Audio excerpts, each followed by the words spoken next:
Hello বন্ধুরা, আজকে আমি নিয়ে এসলাম আবারও নতুন একটি গল্প, যা শুনলে আপনারা হাতের কাজ করতে বাধ্য হবেন। তো হাতের কাছে টিস্যু নিয়ে বসে পড়ুন। বিশেষ অনুরোধ, আপনারা প্রত্যেকেই আমার গল্প শুনে কিন্তু সাবস্ক্রাইব করেন না, তো অবশ্যই চ্যানেলটিকে সাবস্ক্রাইব করুন এবং গল্পে মনোযোগ দিন। তো শুরু করলাম গল্পটি। হিয়া, তোর ফিগার একদম জোস। চলো না একদিন আমার বাসায় গ্রুপ স্টাডি করি। মিঠু মজা করে বলে উঠল। হিয়া হেসে বলল, দোস্ত, আমার বয়ফ্রেন্ড যেতে দিবে না। মিঠু আবার বলল, তুই বললেই তো হবে না, অনেক মজা হবে কি? হিয়া হালকা হেসে উত্তর দিল, মিঠু, এতটা অধৈর্য হইস না। বন্ধুর মতো আমাকে ভালোবাসিস, তাই না? একদিন সময় হলে ঠিক বুঝে নিবি। যদি আমার বয়ফ্রেন্ড জানতে পারে তাহলে অনেক সমস্যা হবে রে। কি, চল ক্লাসে যাই। হিয়া প্রসঙ্গ কাটিয়ে দিল। দুজনে খুব ভালো বন্ধু, কলেজে দুজন একসাথে থাকে, অনার্সে পড়ে। হিয়ার বয়ফ্রেন্ড নীল চাকরির খোঁজে প্রতিদিন ইন্টারভিউ দিয়ে বেড়ায়, বাকি সময় কাটায় আড্ডা দিয়ে।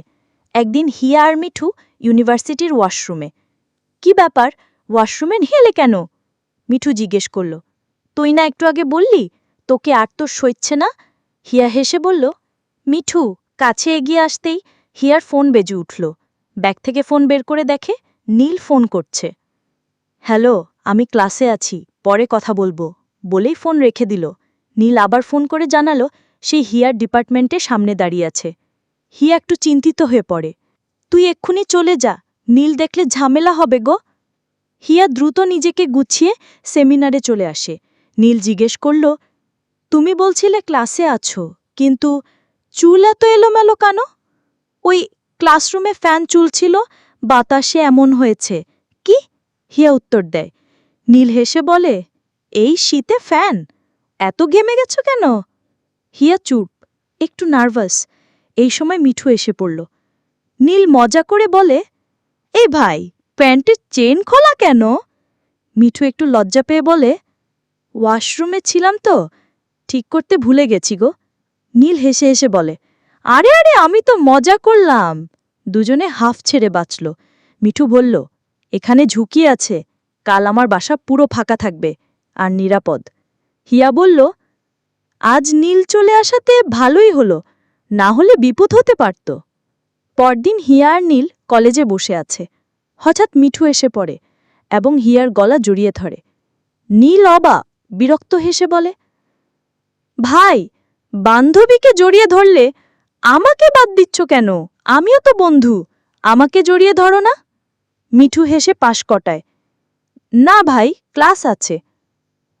হিয়া চলে গিয়ে নীল মনে মনে সিদ্ধান্ত নেয় আজ সারাদিন নজর রাখবে ওদের উপর। ক্লাস শেষে হিয়া ও মিঠু মিলে যায় একটি ফার্মেসিতে। সেখান থেকে সোজা মিঠুর বাসা। নীল চুপি চুপি অনুসরণ করে। মিঠুর বাসার দরজায় গিয়ে নক করে। মিঠু দরজা খুলে অগোছালো অবস্থায় ভেতরে উকি দিয়ে দেখে হিয়া আধা ঘুমন্ত অবস্থায় শুয়ে আছে। নীল ধাক্কা খায়, ভেতর থেকে বলে ওঠে, সব কিছু তুই নিয়ে গেলি, আর আমি কেবল গল্পে ভালোবাসা খুঁজি। আজ তুই বুঝবি কষ্ট কাকে বলে। নীল রেগে বের হয়ে যায়। পরদিন নীল চাকরির ইন্টারভিউ দিতে যাচ্ছে। পথে দেখে মিঠুর বাসার সামনে ভিড়। জানতে চায় কি হয়েছে। লোকজন বলে, মামা, একজন খুন হয়ে গেছে গি। নীল ভেতরে গিয়ে দেখে মিঠুর নিথর দেহ ফ্যানের সাথে ঝুলছে। দেহে নির্মম নির্যাতনের চিহ্ন আর দেয়ালে রক্ত দিয়ে লেখা, আই অ্যাম ব্যাকল। মিঠুর মৃত্যুর পর 3 দিন পেরিয়ে গেছে। ক্যাম্পাস জুড়ে অদ্ভুত এক ভয় ও কৌতূহল। কেউ বলছে আত্মহত্যা, কেউ বলছে এটা পরিকল্পিত খুন।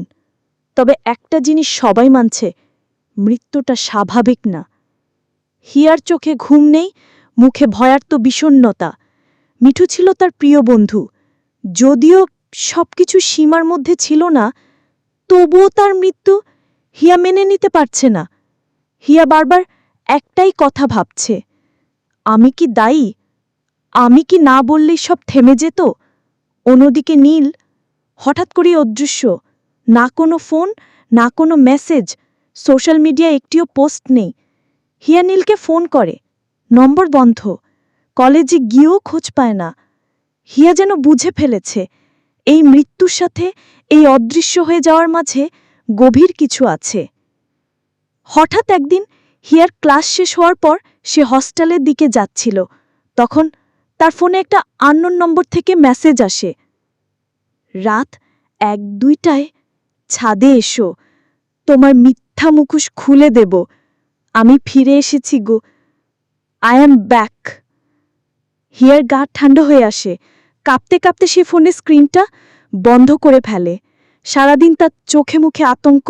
রাত 1-2টা হিয়ার সাহস করে হস্টেলের ছাদে ওঠে। চারদিক অন্ধকার, ঠান্ডা বাতাস বয়ে যাচ্ছে, একটা মাত্র হালকা লাইট জ্বলছে ছাদের কোণায়। হঠাৎ ছায়া থেকে কারো পায়ের শব্দ। হিয়া ধীরে ধীরে ঘুরে দাঁড়ায়। হঠাৎ পিছন থেকে একটি ছায়া গলায় ফিসফিসিয়ে বলে, তুমি কি ভাবছিলে আমি হারিয়ে যাব? আমি তো বলেছিলাম আমি ফিরে আসব গো। হিয়া চিৎকার করে ঘুরে দাঁড়ালো, কেউ নেই। ছাদের কোণায় পড়ে আছে একটি পুরনো চিঠি।